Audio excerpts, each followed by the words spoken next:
Hi, my name's Phil Szomszor, and I'm joined today by Chris Hewitt, who is the founder and CEO of Berkeley PR. Hi, Chris. How are you doing?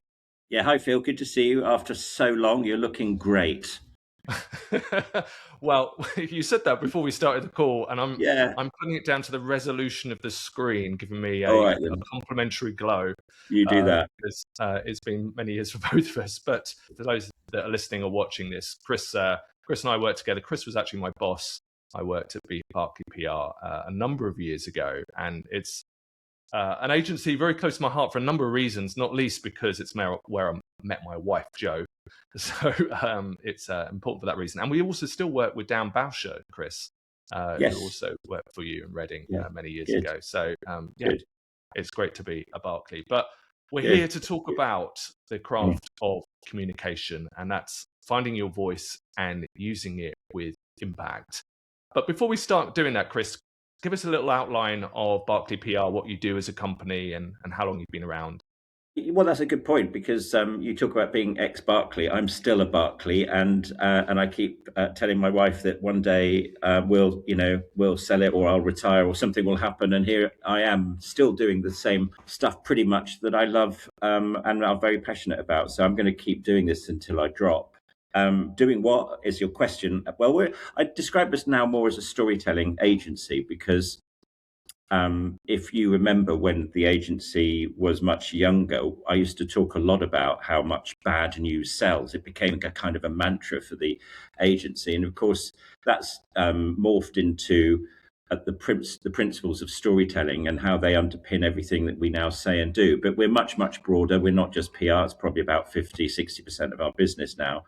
But marketing communications, brand communications, content marketing, and the storytelling consulting side is all about helping businesses get their narrative right. Now, we do this at the sort of mid-market. We tend to do this with companies in a sort of pre-IPO kind of scaling moment. B2B is the focus, tech is the deeper focus, but the important thing is we do this globally now. So we have the UK, we have a team in Munich. We acquired a business out there that we've grown quite a bit. We're in New York and we're in Sydney as the main kind of owned hubs. And we do this now for businesses who want to scale but want to reach an international or global audience. That's where we score best. And other parts of the group, we have a research business called Arlington Research, which does qual and quant work. And the big baby passionate of mine, which takes my time up daily, is the Berkeley Storytelling Academy, which is where we're teaching. So I spend a lot of my time now teaching the art of storytelling to CEOs. And yesterday I had the great privilege of doing a talk at the LSE, the London School of Economics in London. So we're here teaching, spreading the word. It's all about storytelling, and it's all about all the different channels in one place. Wonderful. Well, I'm glad you talked so much about storytelling, because that is the reason for getting you on to talk today, because I have to give you your due, because I mean, when was I working at Berkeley? It would have been like 2004 to 2007, 8, that kind of era. And it wasn't the storytelling agency then, but you just, around about that time, you were just starting to, I suppose, get the idea of storytelling. And then shortly after I left, it became quite a big part of what Berkeley PR was selling. And probably one of the first people I know to really go big on the storytelling side. So giving your due on that. But can you just explain, in the context of B2B communication, what is storytelling? How do we know what it looks like and in practice? Yeah, I mean, it's an interesting question. I would say when I set up the business in '88, I wasn't using the words storytelling as such, but it was exactly the same principle. And the reason why I set up this agency is because I could not understand how, so I speak as a former journalist, and I think, and even to this day, that the problem is that most brands and business, particularly in the B2B sphere, do not understand what a story is. So the stuff that was being pitched to journalists was making the clients feel good. And I won't name the agencies I was working in at the time, but I remember observing this, thinking, well, this content is flattering the client. The client loves it. The brand is really happy. And out goes the content into the media. And then a little bit later, there's disappointment because what was flattering the client was not appealing to the journalist. And the principle of setting up Berkeley was to say, well, should we just put the journalists first? Should we just put the storytellers first so that we understand what makes a narrative in the first place? Because that's what they do for a living, and re-engineer the narrative from there back into the brand. And that was the principle in which the agency was founded and is today. So that was storytelling. I just didn't really think of it that way then. So now we've tried to help businesses understand what it is. And first of all, what is a story, right? What is a story? A story, first of all, is an experience, full stop. That's all it is. We all know this. We all instinctively know what a story is from our childhood, but a story is an experience. In other words, when you pick up a book and it's a fictional novel, you can't put it down because you're immersed into the adventure of that story. You're inside it. You're the hero of that. In that movie, you're watching that book that you're turning the pages of. And all I'm just trying to get people to realize is that it doesn't matter whether it's B2B or B2C. In fact, I don't even distinguish the difference. A story is from one human being or from one brand to another human being. And it's human beings who are communicating ultimately at the end of the day. And if you're trying to get to a procurement director in a B2B capacity, who is that person that you're trying to reach? That's when you start to make the difference. And businesses, and particularly in the B2B sphere, still think they're talking to other businesses. They're not. They're talking to people. And even if it were true, that business that you're selling to is likely to be selling to consumers. So if you are talking in the consumer language, in the human language, you're going to cut through. And this is the biggest single problem to this day that businesses have. They walk around trying to talk to other businesses. Yeah, I get it. The process of procurement, the difference is with a consumer, you've just got one decision maker. In a business, you've got multiple decision makers. So you've got to think about the multiple personas. You've got to think about the multiple, what I call a story hierarchy in terms of how you reach those individuals. But ultimately, who is the person, the hero of your story? Who do you want? Who's your sweet spot? If that's a CFO, I'm working with a company today. Their audience are CFOs. Well, I'm just now bringing them back to realize that can we drop the acronym now and start looking at these as real people who are trying to keep their companies compliant and to keep them at bay from risk or to keep costs down. But they are people, and we must recognize the need for greater humanity in our conversations and communications, particularly in the era of AI, where there's so much AI slop around there's not. We do need to. Well, it's an opportunity, isn't it, to talk in a much more human level. So that's a long-winded answer to your question, Phil. But that's what storytelling is. And what are the key components of a story? Because you've referred there to different personas and people, which I suppose could be analogous to characters in a story. I don't know if that's the way that you describe it, but what are some of the other elements that make up a good story? In any great movie, any great book, any great adventure, there's a sequence of characters: heroes, villains, victims, guides, mentors. These characters are such a fundamental part of a movie or a story. They exactly the same thing in a business narrative. So the starting point for me, when we work with any business, is to get to the very top level. First of all, where is the North Star narrative for your brand?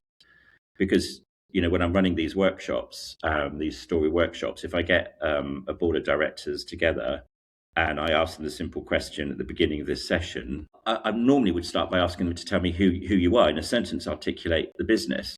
They'll articulate it in lots of different ways. We won't get the same answer. And then when I show them their answers back to them, they look down in shame because they're boring. They're not human. They're not targeted at any individual. So the starting point at the brand level is who is the hero of your story. And if that hero is a CFO, whatever, they must be able from the outset to see themselves in a story. So for example, Phil, you might watch a Bond movie and probably identify with James Bond himself, right? It's a stretch, but yeah, go on. Or the villain, I don't know. No, but you would identify with the hero, right? This is the whole point. When you were a kid, for me, the book I love to this day is the Jungle Book. I was Mowgli, right? Yeah. I climbed trees back then. You can get an app for that now, I think. But but you identify with the hero. So in other words, the CFO, if that is the target audience, or the CIO, whoever it is you're targeting, they must see themselves in your story. Yeah. So they must be the hero. The about us on your website should really say about you. We must get our audience to connect with, if they are the James Bond, they need to see themselves as James Bond in the narrative. And that is the trick. And it is the biggest single mistake that businesses make. So the starting point to your question is, who's the hero and what matters to them? So the second part is, what are they trying to achieve? What is the mission of the hero? And again, a lot of businesses make the mistake that they think the mission of the hero or the customer is to buy their product. That it is not. If they could get away with not buying your product, don't you think they would? I mean, of course they would. So we need to recognize that to show empathy with that hero is, what is it that what is their mission? What are they? What foe? And then we get to the foes that they're fighting. Because this leads us to the third part of any narrative, which is the biggest single thing that is missing from every narrative that I come across, is where's the drama in your story? And the drama is normally found with the villain. So we've got to be thinking that if you want your brand to stand out, oh dear, sorry, Phil, I've got my phone on during a podcast. Dramatize your brand so that the audience will feel it, right? So if there's a big villain in the way, then we need to bring that villain out in every narrative in order to get your client to feel something. So these are the things that. So who's the hero? What are they trying to achieve? And what is the big barrier? What is the big obstacle? Well, who is the villain in that narrative? Because if you can build your story around that villain, who it could be an existential problem. So give me an example. It could be tariffs. Right, so this is an existential problem, or it could be supply chain, or it could be any number of things that are outside, that are bigger than the individual itself or the brand itself. But there's also an inner fear that most people have, which is they don't know where to begin, or they don't have the knowledge. So, for example, a CMO might be thinking, crikey, my tenure, my average, I've been here 3 years, and that's the average tenure of a CMO. So inside, their fear is that they may be out of a job soon, and you've probably seen this as well. CMOs are out of a job, and it's partly because the world is changing so quickly. Now, this is an inner fear that they're not going to admit to the outside world. So your messaging needs to be really clear. Look, the world outside's changing, whatever that is, whether that's AI, whether that's competitive threats, whether it's internet native or AI native businesses, but on the inside is this complexity, confusion, and doubt about what to do next. And if you bring this into your narrative, bring this drama into your the brand level, then don't tell us what you stand for. Tell us what you stand against. Yeah, I think the biggest, and that will resonate with me, I think the biggest thing I see in response to that is companies that think they're the hero of the story and just talk about themselves constantly. And even today, I mean, it just doesn't really resonate. And well, it's the human equivalent of you go to a party and suddenly you're talking to someone and someone basically rudely interrupts your conversation that you might be having with someone else, and they start bragging about, I don't know, their status in life, their car, this self-congratulating puff is something that's been around for so long. But what do when we meet these types of egos? We kind of move away and find someone more interesting to talk about. This is what brands are doing. They're walking up to people and saying, look at me, look at me, look at me, look at me, look at me, look at me. I mean, in this day and age, especially, what do we do? We go and find someone else interesting to talk to. So, it's a bigger problem now, probably than ever. And once somebody's got the story down and they've got their outline, they know who the characters are, who the heroes, who the villains, what the existential problem is that is being fought. How do you actually implement that story? What are some of the techniques that you would advise companies to do to actually make it work in the real world? The starting point, let's just come back to what I was just talking about earlier, because when I'm working with any business, I'm just coming back to the brand level, right? Because for me, it's either just a random sequence of storytelling, because when companies are embracing storytelling, they have this tendency to knock out a whole load of stuff without any strategy or thinking behind it. So I think the starting point is you've got to get this brand narrative right. What is the single sentence, paragraph, or page that this entire brand is going to revolve around as a story, as a narrative? Because the problem is that you, as I just talked about when we're running these workshops, if the people around the boardroom table have not bought into that and they don't agree with that, you can put this away. It's not going to happen. It's just an idea, and ideas. There's plenty of those down the pub. It's how you execute on an idea. So first of all, there has to be buy-in at the top, and it has to be led from the top. So lots of work has to go into getting everyone really embracing that and involving them in the creation of that narrative. And then we need to launch that internally. We need a party, because it has to be in the heart and soul of every individual who works in that company. Because if people do not believe that narrative, then all the touch points it just won't happen. It will just be words going out on LinkedIn and no one's believing it. They're just doing it. Whereas the doing it is this belief, internal. We're working with quite a big company at the moment. Can't name them, but they are. We're basically saying you can't just, because this is a huge company with tens of thousands of employees. You can't just decide this in the boardroom and then put out a story, an internal memo. The buy-in internally is to workshop this, to get your brand ambassadors, to get your people together. Now, I know most, this is a large company example, but it's still the same. If you've got 50 employees, you need to do something with that team to get them either participating in the creation of that story or commenting or feeling they're part of the journey. And if you don't do that, everyone's going to go back to the day job.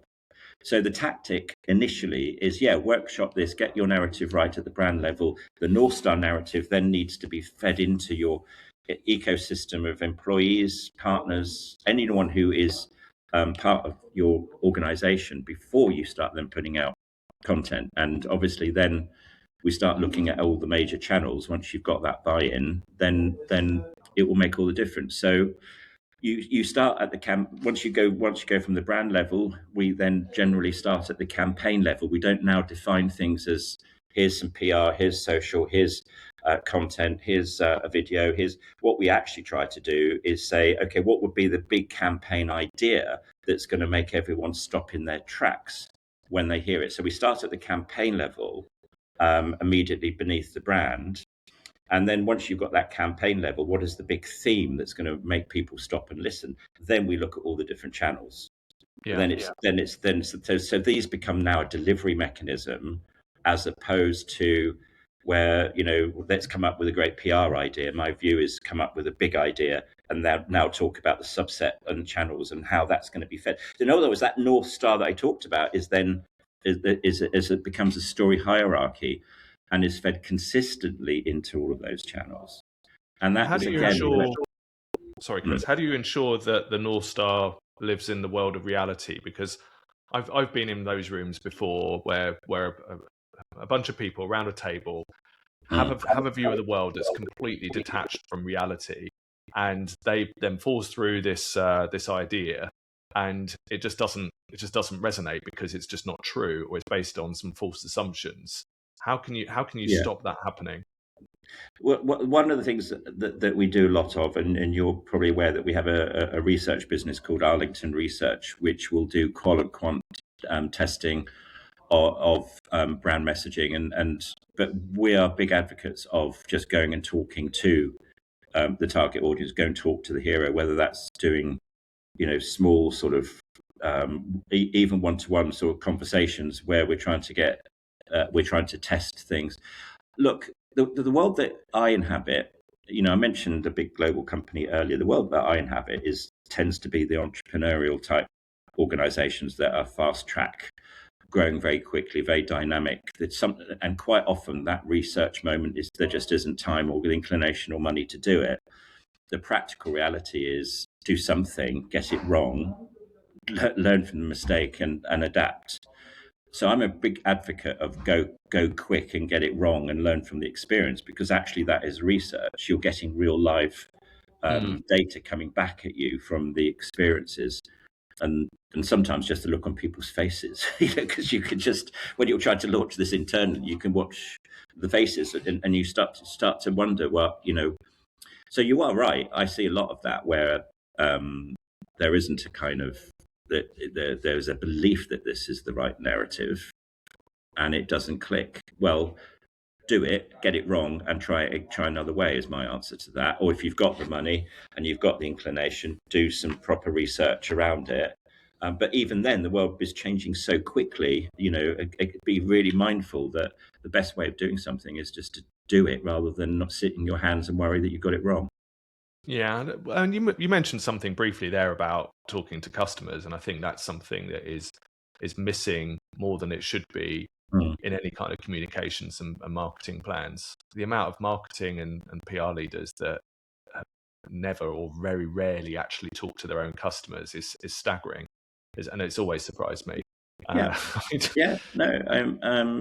You're absolutely right to say that, and one way you can do that is inexpensive and quick and simple is, when we're running these storytelling workshops to help businesses find their narrative, we're saying, look, do one at the board level, do one at the leadership level, do one at the customer facing level, right? So your customer service teams or your sales teams who are actually day-to-day talking to customers. I've found that when I run a workshop just with them, without this leadership team in there, but the people who are on the front line, we get much, much better insights because these people actually are talking to customers day in, day out. And that is another way of doing it.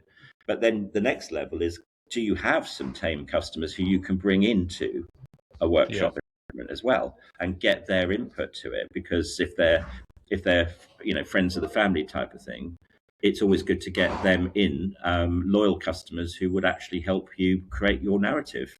And there's absolutely nothing wrong in doing that. In fact, we found that as an incredibly refreshing way of doing it, and we learn a lot. Sometimes it's just a really simple thing. Someone's just going to say, what about this? And it's a game changer. And that's because that person has real world experience.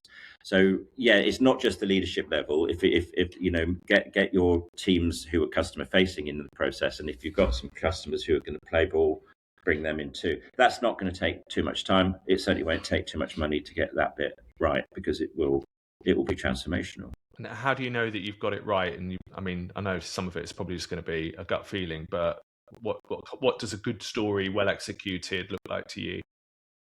Just you gauge the reaction. So the whatever, how are you measuring it? I mean, every client now, if we talk to the CMO level, they're not being measured on traditional marketing metrics now. They're being measured on impact to the business.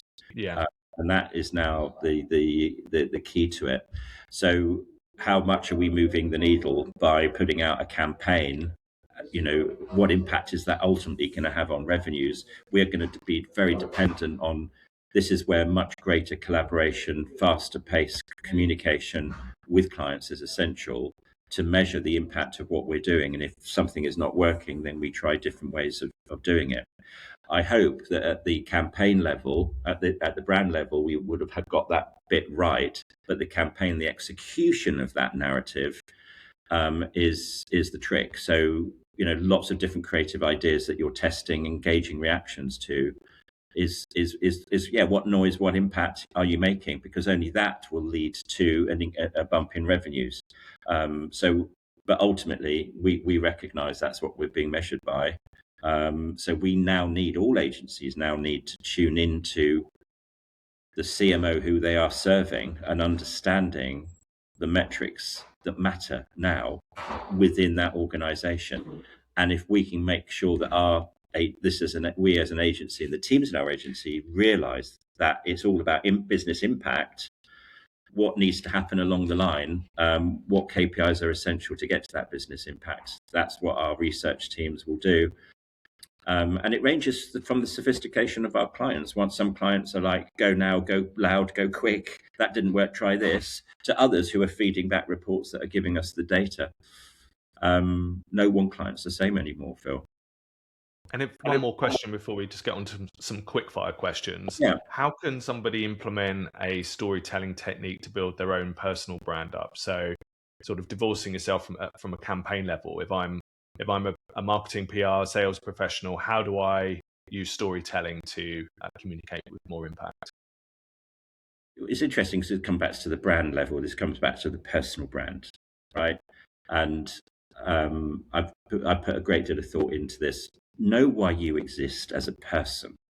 All right, get into your inner self and understand what your personal strengths are, what you're passionate about, and then go and so if I use myself as an example, yes, I'm a CEO, chief storyteller of an agency. That's not why I get out of bed. Why I get out of bed now, reflecting on it as I have done, is how can I make human beings communicate better with other human beings? If I leave this planet knowing that at least I was the enabler to enable people to talk to other people better, to improve their communications, and the impact of communications can stop all kinds of awful things happening, or it can help people so much in their lives to gain their confidence or gain awareness of their brand, whatever it is that I am here to help people communicate better. Now, if you can understand what your higher purpose is, then understand your own personal North Star and then go forward.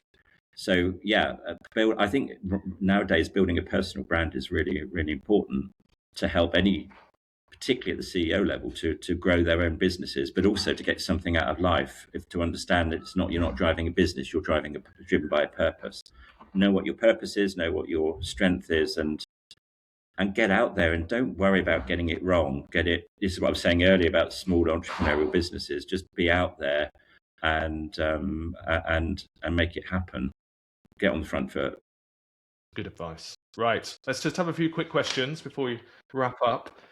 Now, one of the things, this is an acronym that's going to mean nothing to anybody else, unless you've been at Berkeley. But what is a QRM, and why does Berkeley have it? Any Berkeley alumni will know well, and we still do them. When I set up the business, believe it or not, in 1988, I had this sort of view that in every 3 months there will be a pause moment, stop and reflect on how the business is doing, and as you well know, go and celebrate, right? And celebrate big. And we celebrate in lots of big, different, meaningful ways. But it does. It's a party. It is a party to let your hair down and to build, to keep building the connection in your tribe. We still do that, and it's a very important part. So quarterly review meeting sounds very formal, but as you know, they are anything but formal, and they tend to last a day. They'll involve some reflection, they'll involve some celebration, and also some kind of fun exercise. I remember the refreshments. I'm sure it's a little different now, but yeah, very fond memories of those. Yeah. What is a piece of marketing or business lingo that you'd like to banish from everyday usage? So yesterday when I was doing a talk to students at the London School of Economics, I ended my presentation with one single slide, which said very simply, "I'm delighted to announce." I said, from this day forward, let's all pledge in this room that you will go into your careers never, ever putting that out on any post, any blog, any presentation. No one cares how delighted you are. Okay, no one cares. All right, so don't do "I'm delighted to announce." Banish that term and just say stuff that matters to the audience. That would be the one I would take out. In fact, I'm working on, well, I'll tell you another time, but I'm working on a whole list of corporate cliches that I would like to ban, but that's my favourite one. Oh, I'll throw some in. Related to that is thrilled. Thrilled? Coming or proud, that are very rarely thrilled, but they seem to be thrilled about something like that. Who was your most surprisingly successful hire, and why? Gosh, that's a very tricky one. Let me. I'm going to come to Paul Stallard, I guess, who's our CEO. I mean, he joined, I think, as an account manager back in the day, but he is very much turned into.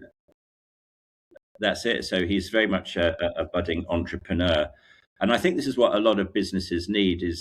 They need intrapreneurs, right? So the entrepreneur is the person who isn't just doing the job, but is thinking about other ways that you can develop and grow the business. And Paul, with his family at the moment, are out in New York, running our New York enterprise, but also running Arlington from there, which was, again, his idea, and I think that's been really interesting to watch an individual growing like that, who's not just doing the job but is actually being the entrepreneur within a business. And I think hats off to Paul for that.